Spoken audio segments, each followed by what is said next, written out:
5, 4, 3, 2, 1.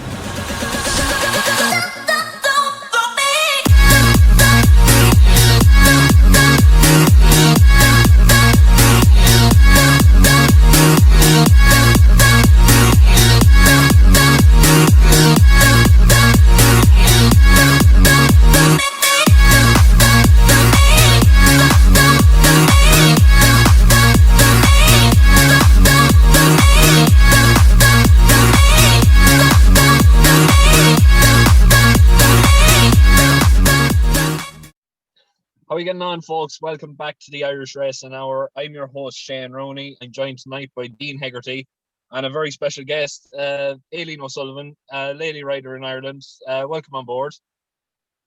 Thanks very much. Thanks so much for having me.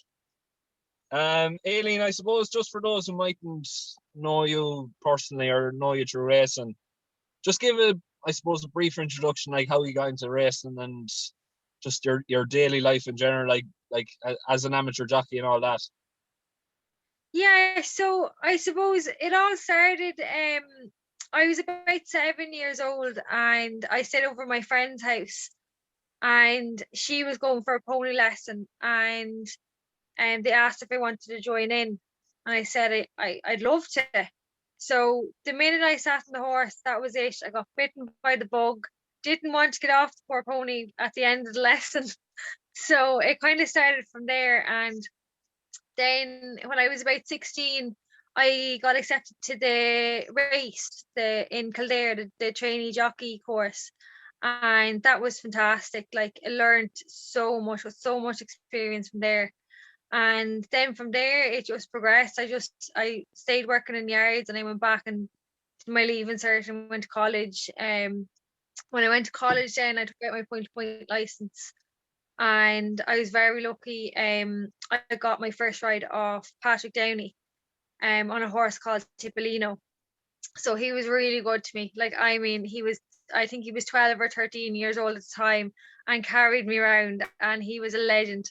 He ended up finishing third by total dismay of me. Like, I was no addition to him at the time, on his first run. So we were delighted with him. But yeah, it just progressed from there. And then I'm lucky enough, like, I live in a farm, so I bought a couple of my own pointers, and sure, I could just take them out every weekend, and it just the ball kind of got rolling then from there, and we just kept kicking, I suppose.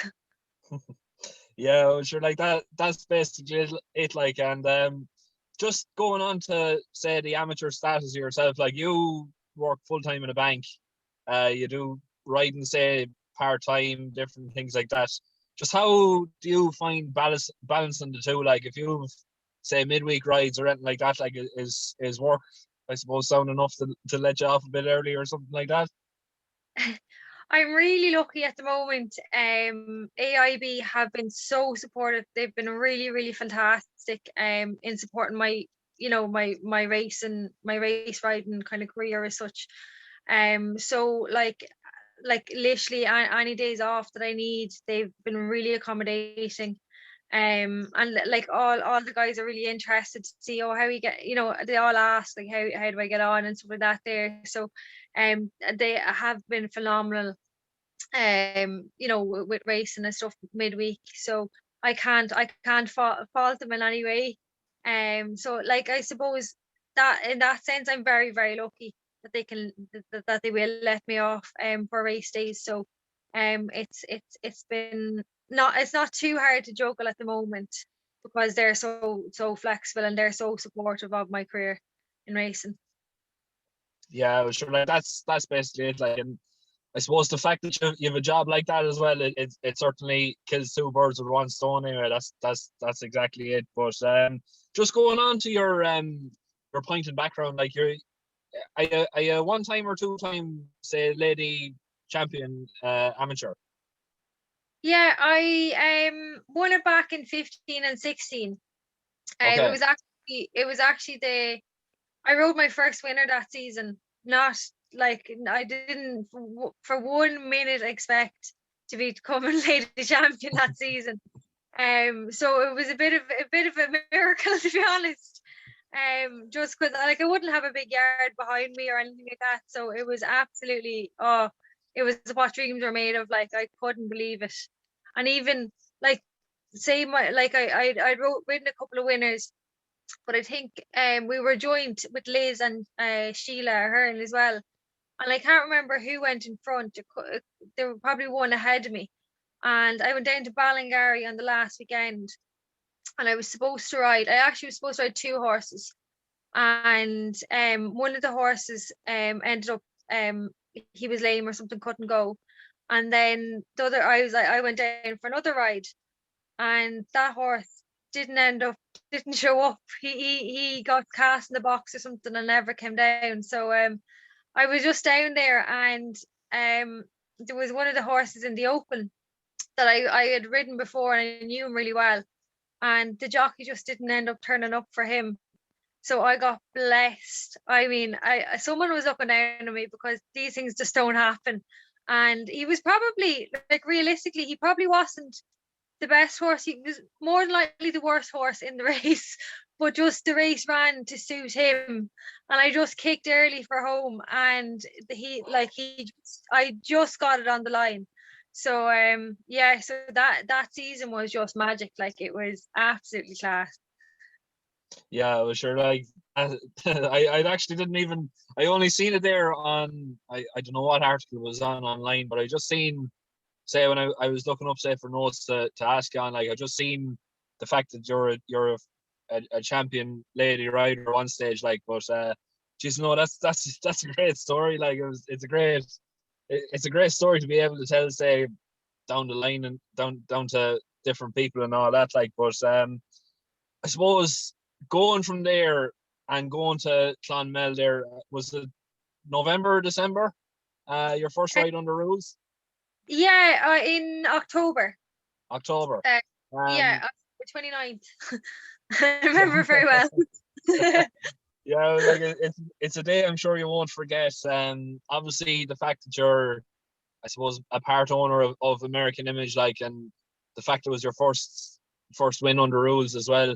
I don't think anyone will ever forget the interview afterwards with Kevin O'Ryan. It's I have to say, I have to admit, like, I've watched it about 3 or 4 times, like, and like, it's just full of passion, like, and it's a great watch, like. But just explain the emotions, say, going by the line. like it's so hard. If you could bottle that feeling, you would be a millionaire. Like, that win, it was all like the years and years of hard work. It was all the dedication. It was the long sessions in the gym. It was the intensive rehab coming back from injury. It was everything. Like, and like all the work. Like, Neil is going on the horse. Like, he's 12. Like, he's no spring chicken. Do you know what I mean? And it was his first win as well under rules, and it just all came right on the day, and he was absolutely class. He was like my little partner in crime. He was savage. He was just so good. He wore his heart in his sleeve, and when I needed him to come over the last two, my God, like, that's what won it. He just, like, won the last two. He was fab. So, like, I still can't believe it in one sense. Like, it just all came together and went accordingly. But, like, there's years of work behind that. Do you know what I mean? It just all came out, and spewed out on the day. It was a bit embarrassing, but yeah, I just couldn't hold it back. Yeah, but you're like that's basically it. Like, I can imagine. I suppose I could imagine, like, what the feeling would be like, say, to get the first win under your belt, but, like, to be part owner of that as well, and, like, just to have such an involvement in the horse as well. Like, I suppose that's the icing on the cake, basically. Yeah, yeah, like, it meant so much. We like like, he's even for him, the horse himself, and like all the work like Neil has done on him, like, and for the yard for Michael. He's only a small, like, he's a really small yard as well, and his horses were running really well. So, like, it meant so much to everyone. You know what I mean? Like, and the fact that I was involved in owning them as well, it was magic, absolutely magic, like. Yeah, we should like that. That's basically it. But I suppose Aileen, I suppose we're focusing enough on the past there now. I suppose going into the future now, what does the future hold for you? Like, where would you like to see yourself in say 5 years time, or what would you like to have achieved? Well, I'm hopefully going to be turning professional now. In the next week or two. So hopefully, I've done the interview and they've granted my license. I just have to sort out a couple of bits there. So my weight is really, really good at the minute. Like I'm really light.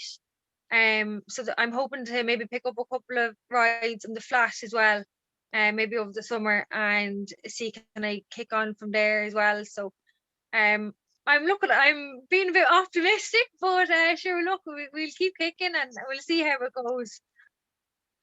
Sure, look, it's your best of luck. Best of luck with that, yeah. Like at least you're I suppose taking the step anyway, going into the professional ranks. Like we had Maxine O'Sullivan on there last week, and she was just basically saying like, especially with women or with lady riders, they just seem to fall through the cracks basically in terms of I suppose progressing on in the sport. Like, but like it's great to hear, say for yourself, like that you're definitely hoping or at least contemplating going on for I suppose the professional aspect of it. Like, but I suppose when we're going on to that, like if you had the chance, I suppose to pick a horse that you'd love to get a leg up on, and I suppose when you do, or hopefully touch wood, if you do become say a professional, like would you like to like what horse would you prefer to or I don't know what I'm trying to say now. What sort of a horse like would you like to get up on in terms of say the Irish racing scene now at the minute? Oh well, God, there's a long list of them now, to be honest. But like, like, I'd love to ride Albion for them. Oh, I'd love to ride a Gold Cup horse. Like, even if it wasn't on the racetrack, just to ride him out, I'd say he'd give you some feel. He's just a genuine, proper, old-fashioned national hunt slayer. Like, and jumps like a buck. So, I'd say he'd be definitely high on the list. Yeah, of yeah, that's it. one to ride, definitely. Yeah, yeah, definitely. Dean, have you anything to add there? Yeah, well, that's very refreshing to hear, Aileen, that you're got granted your permission for your professional license. Like, and will you be starting off, keeping it simple, bumpers, or are you just going to take whatever comes your way? I'm riding in Clonmel next Thursday. So I think it's 2 mile 7 chase. So I've a ride in that. So I think hopefully my license will be through by then, and that'll be my first ride as a professional, please God. And you touched on there about the possibility of riding on the flat coming up now as well. Is that something that you're definitely going to try and explore, over the summertime now, or are I you just going think to mix it so. up in both codes? Yeah, I was gonna mix it up in both codes. Like my weight is very good. I'm sitting, I think, in around maybe 8'2", 8'3". Do you know what I mean? Like I'm not, and that's with the COVID belly. Like it's not it's not a problem. I just naturally light as such, for me to keep my weight down. So like definitely, there's a couple of horses there that we might be running in the flat, over the summer. So it's definitely an avenue that I think I'd love to explore and just kind of learn a bit more about and see how we get on with it. Yeah. And will that spell the end of working with AIB now? Will it be concentrate on professional going forward? We'll see. We'll see. I'll see how I get on. Look at AIB are so supportive. So, like I don't see a huge drastic change in me getting a book of rides anytime soon. But, yeah, like look, we'll see. Like they've been so supportive, and if they're letting me off for racing, I'll weigh it up and we'll see how we get on going forward. But for the minute I'm happy enough where I am. Yeah. And just kind of, what would your thoughts be on the whole situation surrounding the amateurs at the minute with the Cheltenham being able to go. Jane says we were talking to Maxine last week. And, Maxine's going to be there, and I'm leading the horse up and riding him out working and in the mornings. Like, what's your thoughts on the whole situation? I really, really, really feel the amateurs should be allowed to ride at Cheltenham this year, especially the Irish amateurs. It's very rare for an Irish amateur to not be working in the racing industry. They do it full time anyway. They're basically professionals anyway. And I know it's kind of a different scenario over in England, where you get a lot of people who have jobs and just do it as a hobby, which is fair enough. But most amateurs are going to be over there anyway. So like, I do feel really bad. Now I know obviously on the greater scheme of things, you have to take everything into consideration, and it can't be one rule for one and another rule for another. So I can understand where they're coming from, but like, my heart goes out to them. Like, it's so disappointing. Like, you work all year to get over to Cheltenham and to get for them rides, and when they're just taken away like that, it's very disheartening for them. So yeah, like, it's not a situation there that I don't think a lot of amateurs are happy about at the minute. Yeah, like it's not saying that thing, but the prize money in some of them big races, especially like the champion bumper and things like that, it's going to have a financial toll on the likes of Jamie Cobb, Patrick Mullins, and them folks, because like them lads would have had maybe 4 or 5 rides. Patrick maybe a wee bit more. It will take a toll on them, and to be fair, as you said, I would class them as professionals because they look after themselves so well. As you say, they work in racing. Most of them people are riding out maybe 5, 6 days a week. They're going racing every other day of the week. So, like, I think it's really unfair as well. Is there anything in particular that you're looking forward to seeing around Cheltenham, or going to Cheltenham that you like the look of? Oh, I can't wait for the Gold Cup. I just think that the entries this year, it's for it'll be a really good race. And I love little Frodon over in England. I love him. I love his style of racing. I just think he's the business over there. But I can't wait to see. I think it's actually a really good renewal this year, and I hope Album. I'm a big fan of his as well. I hope he gets crowned champion again. But yeah, I'm really looking forward to the Gold Cup. Yeah, I think we were just kind of previewing races there during the week as well. Like, some of the races are really, really hopping up. Like, you've the likes of the Triumph Hurdle there now, where you've got Calixius and Zana here, and Tritonic today over on England Cement that has places at the head of the market. Like, so this year, although there's the lack of crowds, there's going to still some serious talent in the main races. Like, Yeah. no, go ahead. No, like, I fully agree. It's a really, really good Cheltenham. There's some really, really talented horses going, and it's really hard to pick. There's no standout kind of favourite in some of the major races, which is, that you could make a case for an awful lot of the horses. So it'll be really, really interesting to see. And just when we're talking about the Siskin and Ergamine and the Arkle, if you had the choice of riding one of the two of them, which one would you take on current form over the chase fences this year? Ooh. It's a big talking point in most people's lips. Is Siskin going to have a real hard task against an Ergamine? That's the race I'm most looking forward to anyway. Yeah.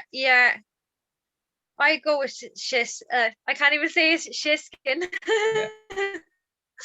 Yeah. Yeah, I go with him.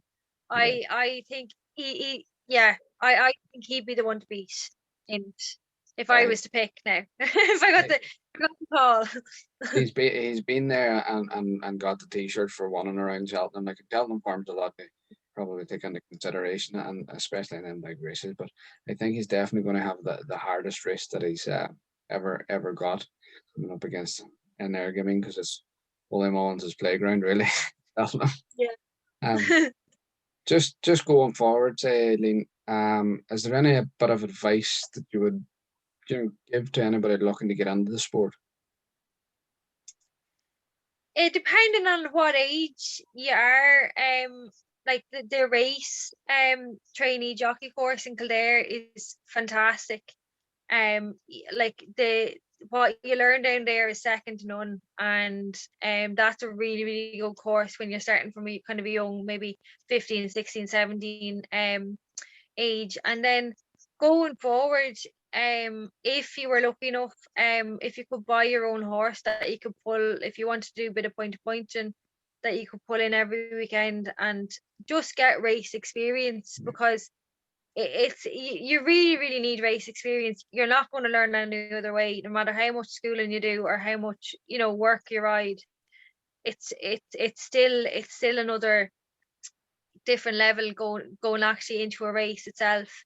So I'd say, like, if you were lucky enough, if you could buy even something cheap and handy, like I bought a mare there, like she was no good. I had her 4 seasons, and my God, I was placed more times than not on her. She ended up winning one of her last seasons that I had her. So yeah, she was worth her weight in gold to me, and taught me a lot. So I definitely recommend, if you could pick up something handy and something that would say sound enough to run every weekend, or every second weekend anyway, to get the experience under your belt, that it'd be the way to go. Yeah, and just for any of the viewers listening, because we had quite a few people on the show that talked a lot about races, where they come from, and where they all start out. Could you tell us just a wee bit about race and what they actually, do for some listeners that might not know? Yeah, of course. So basically, you don't even need to know how to ride going to race. They teach you from the very basics, like rise and trot, right up to cantering, galloping on the track, and they've got a really really good schooling program as well. There at the minute. So, like, the first kind of few months when you're down there, you're learning how to gallop on the track, or depending on what level you are, they split you up into groups, and they take you at your level. And then once you get up to a certain standard of riding, then you get sent out to the yards. And I was lucky enough to be sent out to John Ox's yard. So, like fantastic, like, you learn so much when you're out in the yards, and they give you it's a really good grounding. And then you also have your education part as well, so you do the education then in the afternoons. So you do the yard until about maybe 1 o'clock, and then have lunch, and then you go into you do kind of VTAC courses, they're level 4 and level 5. So, like, it was overall, it was fantastic. And then in the evenings, then you have your PE, your fitness. So there's training you all about how to keep yourself fit. They do a lot of nutrition as well. I just thought the whole course as a whole was brilliant for any jockey starting out. It really gave you a good grounding and good life skills, for the future, like on your fitness, your riding, and also your nutrition, and how to stay healthy, and keep your weight right, which a lot of jockeys kind of struggle with. So I thought it is really something I would highly recommend to everyone if they're thinking about getting into the industry. Definitely a good starting point. Again, back over to you. Yeah, well, I think that's covered all we want anyway, and I think we're coming near the end of it now. Look, I just want to say thanks to those who are tuning in again there this week. Your support is greatly appreciated, and just please make sure to keep liking, sharing, and subscribing. I want to thank my co-host Dean Hegarty for coming on as well as that, and I want to say a special thanks to Aileen for taking the guts of half an hour, 40 minutes out of her time now, just to come on and talk racing with us. Aileen, I want to wish you the very best of luck. Best of luck as well with the I suppose the application for the professional license as well. Hopefully you'll be able to get it, and we'll be hopefully seeing you plenty more on the TV screens. Thanks so much for having me. Thanks a million, guys. Enjoy your evening. Yeah, you too. Thanks for coming on. Right, so folks, just I suppose to end the video here, or end the episode there this week, we want to do a special announcement, say, for the March giveaway for our Patreon subscribers. We're not actually going to be doing a giveaway this week. Instead, we're going to be holding a Cheltenham Festival competition. To sign up, all you have to do is subscribe to our Patreon, which is €10 a month. With that, look at the list is basically endless. Like we put up daily tips. We're at a very, very healthy strike rate, especially there over the last month. Ryan does the accumulation, so I haven't off the top of my head, but we're definitely big in profit there this month. Ryan will probably put it into a screenshot in, I suppose, underneath it there. But just to give a brief introduction there for the Cheltenham Festival competition, it's €10 entry via our patron. Basically, what that does is you'll be getting daily emails there with tips ourselves, but as well as that, you'll be in with a chance to win a pot of £200. So, like, what's to lose? You pay a tenner to potentially win. I think first prize there is 125. We're going to be splitting it into first, second, and third set of prize money, but regardless, like if you come first, second, or third, like you're going to be well in profit anyway. Dean, do you have anything really to add there as well? Not just like as you say, it's been a fine end of the month there with yourself and myself with 3 winners a day. I landed a double today and yesterday. Just it's something that we like doing, and people are happy to help out, and we're happy to give back to the followers and give them a chance of winning some cash as well at the same time. Yeah, that's basically it. Like, and look at as well as that, like the €10 a month, like it goes into, I suppose, better in the podcast as well, and it goes to, I suppose, leading us to down the line being able to produce better content and better, I suppose, like get better equipment, say for different interviews and different things like that. Like as you can see from the opening video, like we are planning stable interviews. We are planning, say, race course visits, different things like that. So with the help of yourselves, we like to try and help you back as best we can.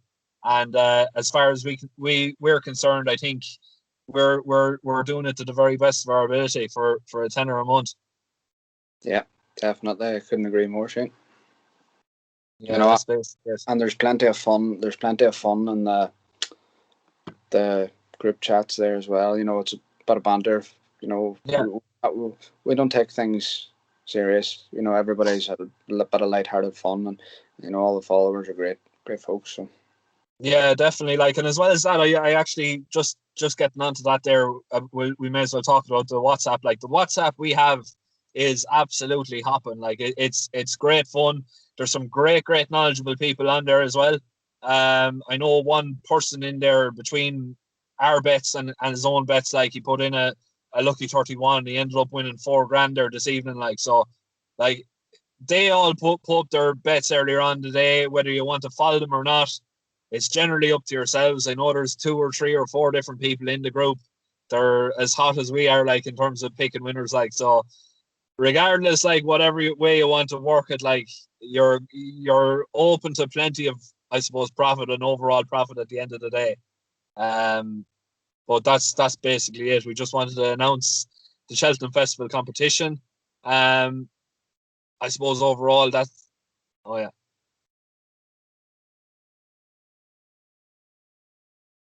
Sorry, it's just we're sorting out the Chinese. No matter.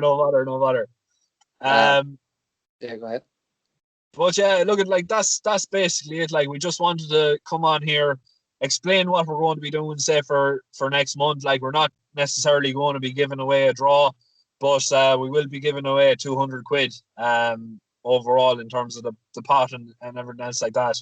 But as well as that, like we want to say a massive thanks to the people so far who have been continually supporting us, and I suppose hopefully down the line we are getting to where we're hoping to be in terms of, say, progression and building and everything else like that. And like, who knows, down the line we might end up, if the interest is there, we might end up, I suppose, starting up our own little setup, like in our own, say, racing club, different things like that.